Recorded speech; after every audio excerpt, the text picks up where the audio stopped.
Welcome to S के study point Siliguri. आप देख रहे हैं माध्यमिक परीक्षा एमपी 2022 का गणित का सॉल्यूशंस को। जी हाँ, पार्ट 3 यह वीडियो है जिसमें हम लोग क्वेश्चन नंबर 5 को सॉल्व करेंगे। ठीक है, क्वेश्चन नंबर 5 को जिसमें 3 क्वेश्चन दिया गया है एरिथमेटिक का, अंकगणित का, उसको हम लोग इसमें सॉर्ट आउट करने की कोशिश करेंगे और उसको समझने की कोशिश करेंगे। तो चलिए बिन समय गंवाएं शुरू करते हैं इस वीडियो को।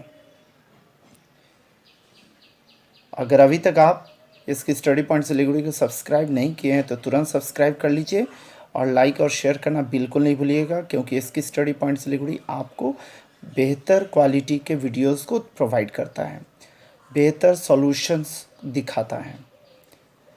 और हमेशा की तरह और एक रिक्वेस्ट कि आप अपने सहपाठियों के साथ इस वीडियो को ज़रूर शेयर कीजिएगा ताकि उन्हें राइटिंग स्किल पता चले कि किस तरह से माध्यमिक परीक्षा में सॉल्व करना पड़ता है।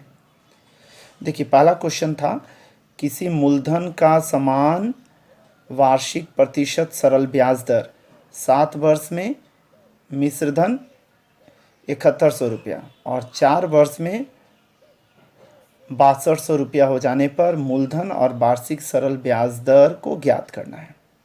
ठीक है, तो इस क्वेश्चन में कई चीज़ मैं बता देना चाहूँगा कि अगर आप चाहते हैं इस क्वेश्चन को इसी तरह से करना तो भी आप कर सकते हैं, जैसा बताया जाएगा। यहाँ पर स्क्रीन पर लिखा हुआ है, आप देखकर समझ पाएंगे। किंतु अगर आप चाहते हैं कि नहीं, मैं इसी दो को लेकर, मतलब समय को मिश्रधन को लेकर सॉल्व करूं और इसमें से जो मूलधन निकलेगा, मान लीजिए आपने पी माना है, उस मूलधन को लेकर, और सरल ब्याज को तो आप मान लेते हैं आई मानेंगे, और पी को लेकर इस वाले कंडीशन में प्लेस करके भी आप सॉल्व कर सकते हैं, कोई दिक्कत नहीं है। 2 बार और थोड़ा लेंथी कैलकुलेशंस होगा तो भी आपका बन जाएगा। किंतु मैं नहीं चाहूँगा कि आप 5 नंबर के सॉल्यूशन के लिए बहुत बड़ा कैलकुलेशन करें। तो चलिए हम लोग कैसे करेंगे। सबसे पहले लिखेंगे, हम लोग जानते हैं मिश्रधन बराबर क्या होता है, मूलधन और सरल ब्याज को जोड़ देने से मिश्रधन तैयार हो जाता है।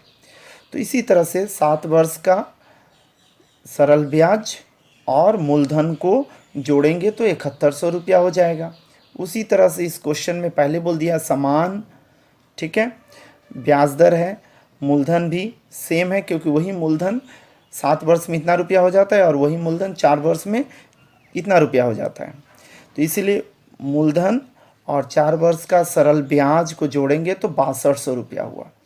अब जब इन दोनों को लिखकर हम लोग घटाएंगे तो देखिए यह मूलधन कट जाएगा, 7 में से 4 जाएगा तो 3 मिल जाएगा, 3 वर्ष में सरल ब्याज। 71 में से 62 को घटा देंगे तो 9 हो जाएगा। मतलब 7100 में से 6200 रुपया माइनस करेंगे तो 900 रुपया तैयार हो गया। तो 3 वर्ष का सरल ब्याज कितना हो गया, 900 रुपया। तो आपको क्या करना है, आपको 1 वर्ष का ब्याज निकाल लेना है। तो इसलिए आप क्या करेंगे, 1 वर्ष का ब्याज निकाल लीजिए। देखिए, तो 1 वर्ष का ब्याज भाग दिया 3 ने तो 300 रुपया। अब आप 3 वर्ष की मदद से 1 वर्ष का निकाल लिए। अब आपको क्या करना है, 4 वर्ष का निकालिए या 7 वर्ष का निकालिए, या आपके ऊपर में निर्भर करता है कि आप कितने वर्ष का कैलकुलेशंस करना चाहते हैं। ठीक है, ये ज़रूरी नहीं है कि आप 7 वर्ष का ही करेंगे या 4 वर्ष का ही करेंगे, आप डिसाइड कर सकते हैं कि आप कितना निकालना चाह रहे हैं कैलकुलेशंस के द्वारा। तो मैंने यहाँ पे डिसाइड किया कि मैं 4 वर्ष का निकालूंगा, क्यों, कैलकुलेशंस छोटा होगा बोल के। 7 वर्ष का निकालता तो 7 तियाँ 21 हो जाता है, यहाँ पे 4 वर्ष का निकाला हूँ तो मेरा 4 तियाँ 12 हो गया। ठीक है, तो 4 वर्ष का निकाला हूँ इसलिए 4 वर्ष का जो मिश्रधन है उसमें से 4 वर्ष का ब्याज को माइनस कर दिया तो 5000 रुपया निकल गया, यह मूलधन हुआ। यही अगर 7 वर्ष का निकाला रहता तो यहाँ पे 2100 होता और यहाँ पे तब मेरे पास होता 7100, उसमें से 2100 माइनस करता तो मेरे पास फिर 5000 रुपया हो जाता। तो इस तरह से मैं मूलधन कैलकुलेट कर सकता हूँ। तो उम्मीद कर रहा हूँ आपको मूलधन निकालना समझ में आ गया होगा। फिर भी कोई भी कन्फ्यूजन हो तो आप कमेंट सेक्शन में जाकर ज़रूर लिखिएगा, और इसी तरह से स्टेप बाय स्टेप आपको सॉल्यूशन करना है ताकि आपको फुल मार्क्स मिले माध्यमिक परीक्षा में। लिखने का तरीका एकदम सही होना चाहिए। अब देखिए, वार्षिक सरल ब्याज दर को निकालना है, तो आप जानते हैं formula I equal to PR/T/100 होता है। तो आपको निकालना क्या है, R निकालना है। तो R इक्वल टू कितना होता है, 100I/P और T होता है। ठीक है, इसी को हम लोग यहाँ पे पूरा में लिखे हैं, 100 गुना सरल ब्याज बटा मूलधन गुना समय। तो मूलधन 5,000 रुपया आपने कैलकुलेशंस करके निकाला है, समय 4 वर्ष आपने लिया है, तो इसीलिए ब्याज आपका कितना हो गया, 1,200 रुपया। अगर आप समय 7 वर्ष लेते तो यहाँ पे हो जाता 2,100 रुपया। ठीक है, फिर कैलकुलेशंस करेंगे तो आप 6% कैलकुलेशन करके निकाल लिए। तो इस तरह से आपको सारा कैलकुलेशंस करना है और मूलधन और सरल ब्याज दर जो है उसको ज्ञात कर लेना है। ठीक है, वार्षिक सरल ब्याज दर निकालना है। 12,000, 10,000, 8,000 रुपया करके तीनों मित्रों ने मिलकर व्यवसाय शुरू करने के लिए सोचा। तो कुछ पैसा की कमी रही होगी, इसीलिए इन्होंने बैंक से भी कुछ पैसा उधार ले लिया। ठीक है, और इन चारों पैसा को एक मुश्त तैयार करके बिजनेस शुरू किया, और वर्ष के अंत में उन्होंने पाया कि 13,400 रुपया लाभ हो रहा है। अब क्या करेंगे, उनका जो किस्त है 5,000 रुपया बैंक का, उसको लौटा देंगे। लौटाने के बाद में जो शेष रुपया होगा, उसी शेष रुपया को मूलधन के अनुपात में बांटकर लाभांश को प्राप्त करेंगे। यही है क्वेश्चन। ठीक है, 5 नंबर का क्वेश्चन है, और आपको कोई 2 क्वेश्चन करना था, एक क्वेश्चन हम लोग कर लिए हैं, अब दूसरा क्वेश्चन हम लोग देख रहे हैं। तो कुल लाभ पहले लिख लीजिए 13,400, उसमें से बैंक का किस्त जो है उसको घटा दीजिए 5,000 रुपया। तो घटाने से आपके पास कितना मिल गया, 8400 रुपया। 8,400 रुपया आपके पास बच गया। इसी पैसा को तीनों ने बांटना है। ठीक है, अब तीनों के मूलधन का अनुपात को हम लोग निकालेंगे। देखिए, तीनों के मूलधन का अनुपात कितना हुआ, आप जानते हैं। तीनों का मूलधन 8,000 रुपया, 10,000 रुपया और 12,000 रुपया। तो देखिए, तीनों जीरो कट गया, तो 8, 10, 12 का अनुपात में यह अनुपात यहाँ पे दिख गया। फिर इसको 2 से काटे, 4, 5, 6, 2 के पहाड़ा से। तो तीनों मित्रों के मूलधन का अनुपात कितना हो गया, 4:5:6 हो गया। अब इन तीनों के मूलधन का अनुपातों का योगफल निकालेंगे तो कितना हो गया, 15। ठीक है, 6, 4, 10 और 5, 15। अब देखिए, 15 में पहला मित्र को कितना मिल रहा है, 4, फिर दूसरा मित्र को 5, तीसरा मित्र को 6। यह आपको समझ में आ गया। तो 8400 में उसका हिस्सा कितना होगा, इसको निकालना है। ठीक है, तो आगे बढ़ते हैं। देखिए, आप यहाँ पर देखिए, 5 में, यहाँ पर देखिए 15 में 4 मिल रहा है पहला मित्र को, तो 84 में कितना होगा, तो इसको इसने काटा 560 में, 560 4 को गुना किया तो 2,240 रुपया पहला मित्र का लाभांश हो गया।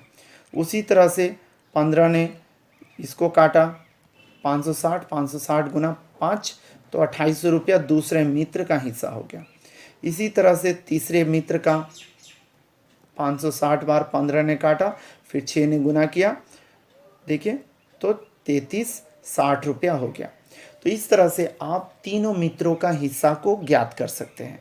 बहुत ही आसान क्वेश्चन था, और स्टेप मार्किंग के हिसाब से अगर आप कहीं मिस्टेक भी करते हैं तो आपको मार्क्स मिलेगा। ठीक है, इसलिए बोर्ड का नया पैटर्न है, बोर्ड काफ़ी पहले से ही स्टेप मार्किंग शुरू कर चुका है। तो आप क्वेश्चन नहीं जानते हैं तो इसलिए छोड़ दीजिएगा, ऐसा नहीं कीजिएगा। क्वेश्चन को अटेम्प्ट जरूर कीजिएगा, क्योंकि किस स्टेप में आपको मार्क्स मिलेगा या कोई नहीं जानता है, या बोर्ड ही बता पाएगा, या फिर जो टीचर करेक्शन करते हैं वे बता पाएंगे। ठीक है, तो अगर आप इसके पहले वाले पार्ट 1 और पार्ट 2 को नहीं देखे हैं, जिनमें 1, 2, 3 क्वेश्चन नंबर को बताया गया है और क्वेश्चन नंबर 4 का सारा सॉल्यूशन किया गया है, तो आप जाकर ज़रूर देखिएगा। प्लेलिस्ट बना हुआ है मॉडल एक्टिविटी टास्क की तरह ही, इसका भी सॉल्यूशन को आप जाकर प्लेलिस्ट की मदद से देखकर सॉल्व कर सकते हैं। प्रैक्टिस कीजिएगा और इसी तरह से प्रैक्टिस करके आप बेहतर नंबर प्राप्त कर सकते हैं। अब देखिए क्वेश्चन नंबर 3 जो है वह चक्रवृद्धि ब्याज से दिया गया है और इसमें देखिए ध्यान से समझ रहे हैं, यहाँ पर 20,000 रुपया का वार्षिक ब्याज दर 5% की दर से 2 वर्ष का चक्रवृद्धि ब्याज निकालिए और सरल ब्याज निकालिए और इन दोनों का अंतर ज्ञात कीजिए। तो सबसे पहले मूलधन लिख लीजिए 20,000 रुपया, जिसको हम लोग P से दिखा रहे हैं। ब्याज दर लिख लीजिए, जिसको स्मॉल r से मैंने दिखाया है, 5% दिया है। और समय को n के रूप में मैंने दिखाया है, t यूज़ नहीं किया, उसका कारण है आप नीचे देखकर समझ पाएंगे, 2 वर्ष।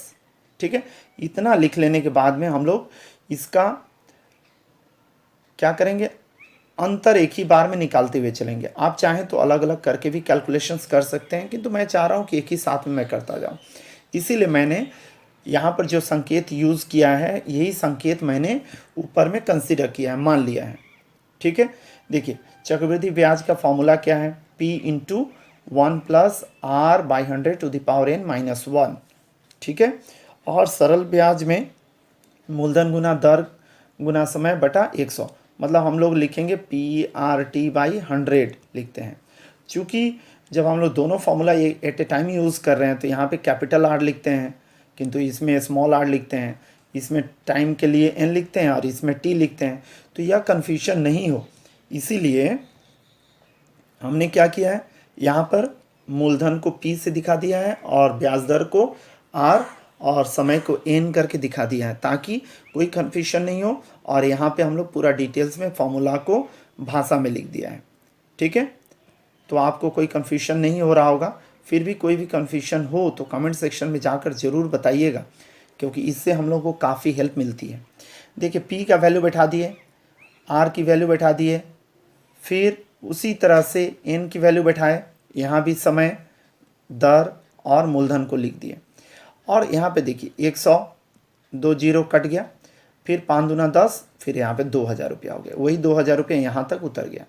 अब यहाँ पे देखिए, यहाँ पर 5 ने 100 को काटा 20 बार, तो यहाँ पर लॉसन निकालेंगे तो कितना हो गया, 21 बटा 20 हो गया।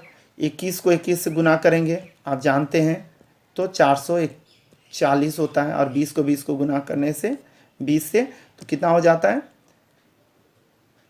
400 हो जाता है। फिर इसको लॉसा आप निकालेंगे तो आपको पता चल जाएगा, लॉसा निकालिए तो आपको पता चल जाएगा। देखिए यहाँ पर 400 लॉसा हो गया, 400 माइनस हुआ तो 140 बटा 400 हो गया। अब देखिए यहाँ पर 2 जीरो कट गया, फिर 4 ने इसको काटा, ठीक है, 50 बार।